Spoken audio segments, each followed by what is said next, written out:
there retro games fans, this is Andy C from Pieces of 8-Bit. Welcome to my latest game review video.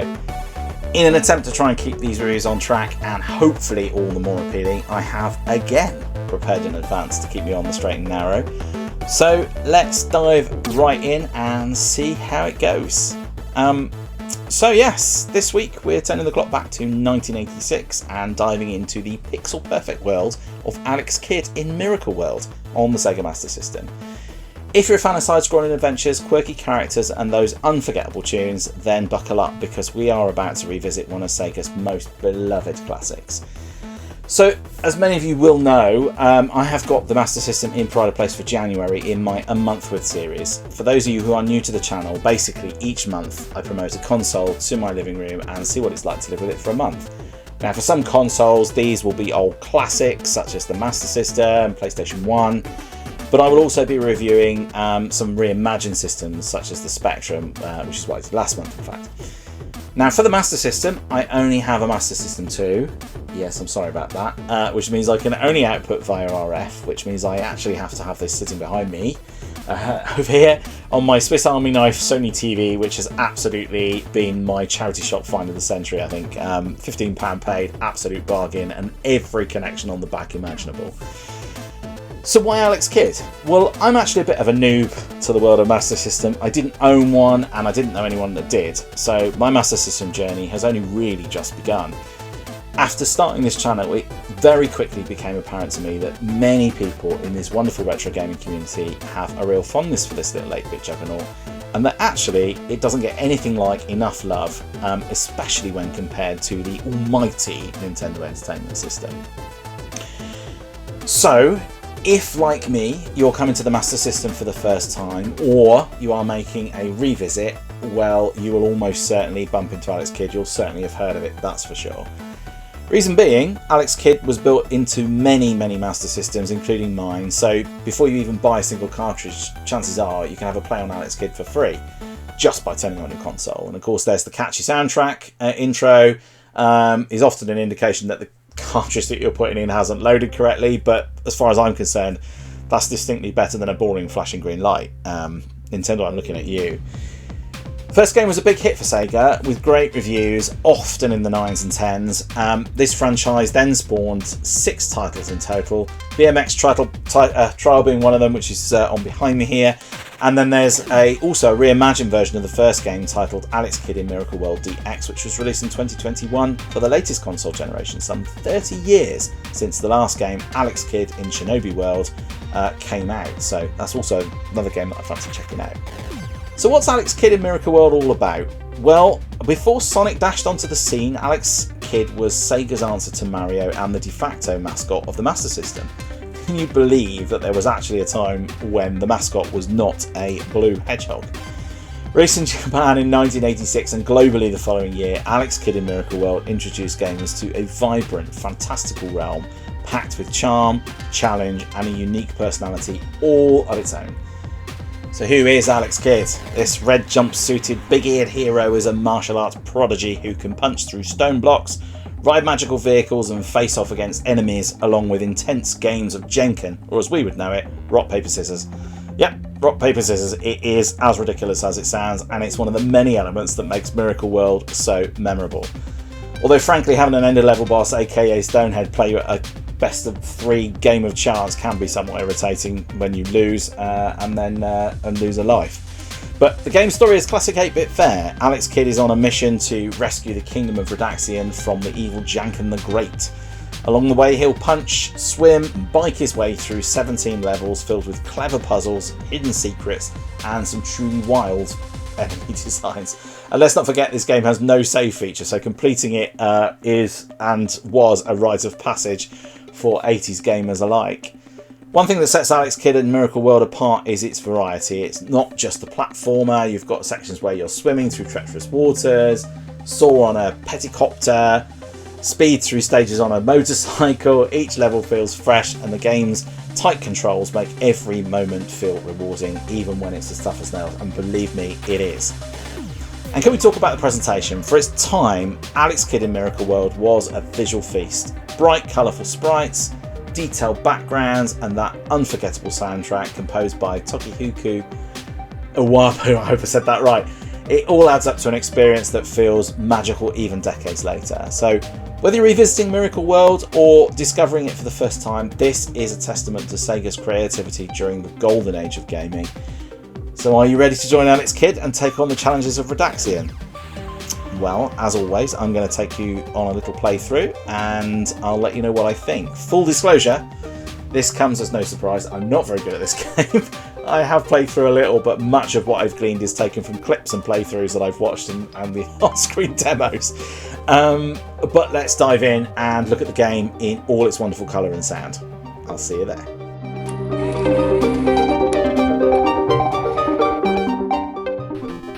Right, here we go. This is Alex Kidd in Miracle World. I'm just going to do a bit of a short playthrough. As I mentioned before, I'm really not very good at this game.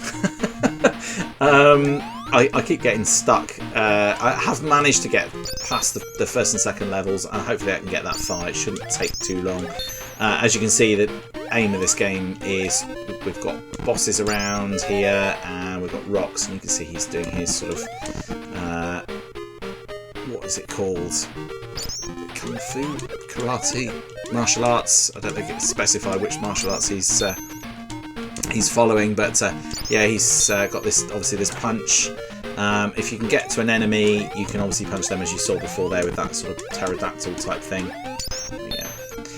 And what I'm also doing is I'm collecting games. I'm not going to punch that block because I know what's in there. That one is a bad one. So some of the question mark ones are bad ones. But yes, the objective is for me to collect as much money as I can. That will enable me to get power-ups, which will help me with the next level. So yeah, the more I build up, the more sort of money you get. Allows you to do things like buy a bike, for instance. Right, I'm not going to touch that little face thing there because a ghost comes out if I do that. So I'm just going to avoid that. Okay. I could just get that. No, I'll be worth it. Okay. There you go. Ooh, no, careful.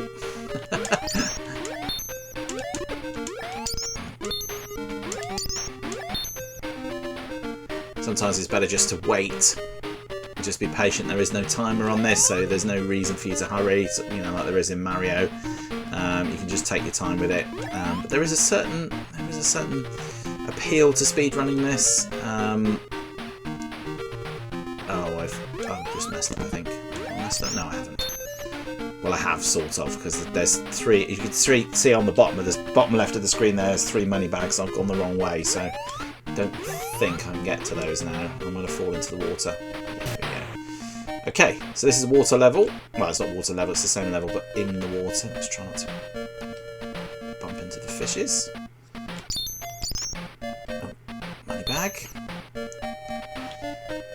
So I'm not going to spend the whole time obsessing about getting all of the money. Now, I hate this next bit. I always struggle with it. It took me ages to get past this, and I'm hoping I'm going to be able to do it this time as well. Well, let's, if I go quiet, you will know why.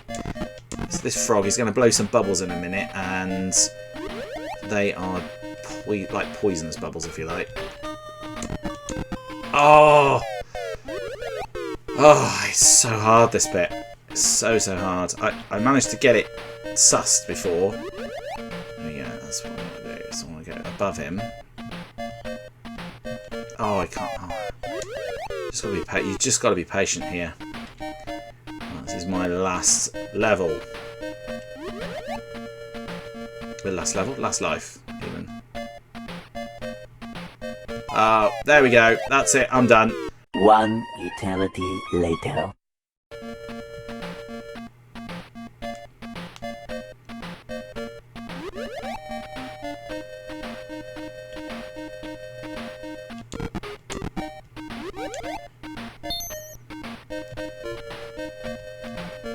So, there we go. Oh, I was just going to say what I'm trying to do is get to that door. If I punch the little question mark, you get a little ghost pop out. So it's quite tricky just to do that bit. There's a lot going on that last little piece there. So let's go into our shop. So we've reached the end of that first level already. And I say already, I had to do it again, obviously, as you know, because I ran out of lives.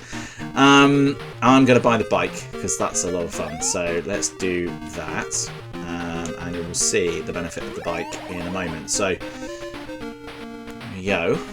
200. I can't remember what I said I had. I must have had 290 because I've got 90 left. So if I scroll back out.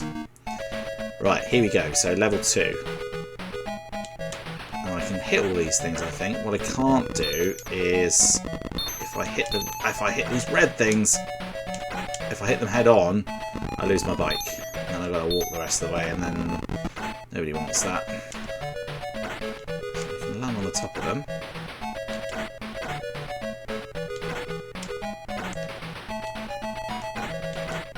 You see, you definitely want the bike on this level, because if you don't... Oh, there we go. There we go, that's what happens at the end. But this is the end of the level anyway, so that's how quick that level is.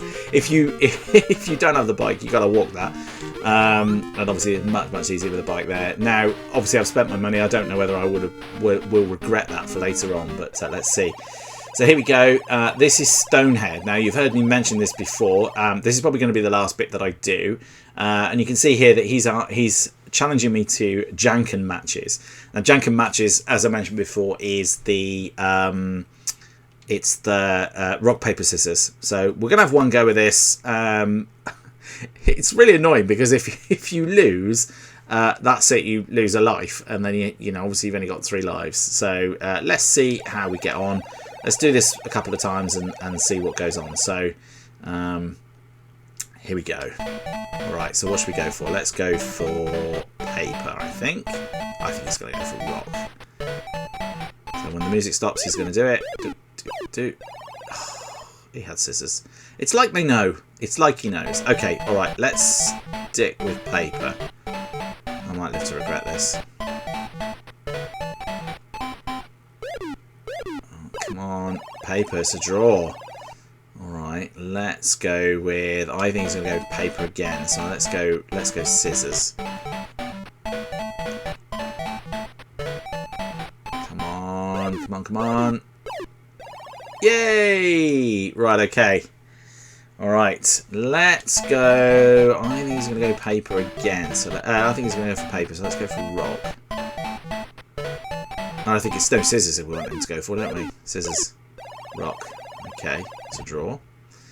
Alright, let's stick with rock, see if he goes for scissors. There is no strategy to this, it is pure luck. As far as I can tell anyway, unless somebody knows of a way of actually doing this. Oh, I lost. There you go. You see, I lose a life. so there's no strategy involved. It's just a case of, you know, get lucky. And to be honest with you, I mean, as much as I like this game, and I do like this game, this is a little frustrating. It has to be said. And this is the point where somebody tells me there's something in the shop that I could have bought that would have helped me. I don't know, but yeah, I didn't buy it, so I'm just basing this purely on luck. Let's have one more go. Let's see what happens here. Let's go scissors then. Oh, my goodness me. How does he win so much? He's like a pro. How can you be a pro at rock, paper, scissors? How is that even a thing? Let's go rock again. Come on, come on, come on, come on. Do scissors. Oh.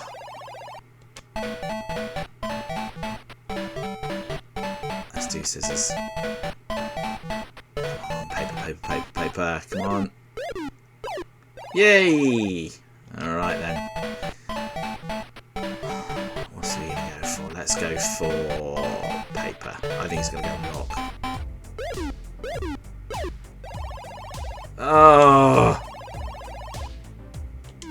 I mean... oh, what a nightmare. What a nightmare. Okay, well, this is the last life. I think we're going to leave it there, so let's leave it there.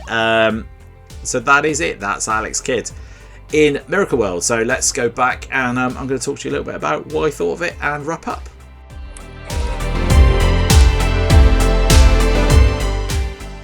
So what did I think? Well, having just played through the game again, I've got to say it is a wild ride. Alex Kidd in Miracle World is as challenging as it is charming. The controls are easy and intuitive thanks to the simplicity of those early 8-bit controllers. But the game doesn't pull its punches, it's tough, and that's part of its appeal. Each victory feels harder, and so obviously I had to go back and do that whole bit again. Even for me, the first time getting to the water at the bottom of that first level felt like an achievement. It wasn't helped initially by the discovery that my Master System controller, the up button wasn't working on the D-pad the first time round, so it certainly got a lot easier once that got replaced.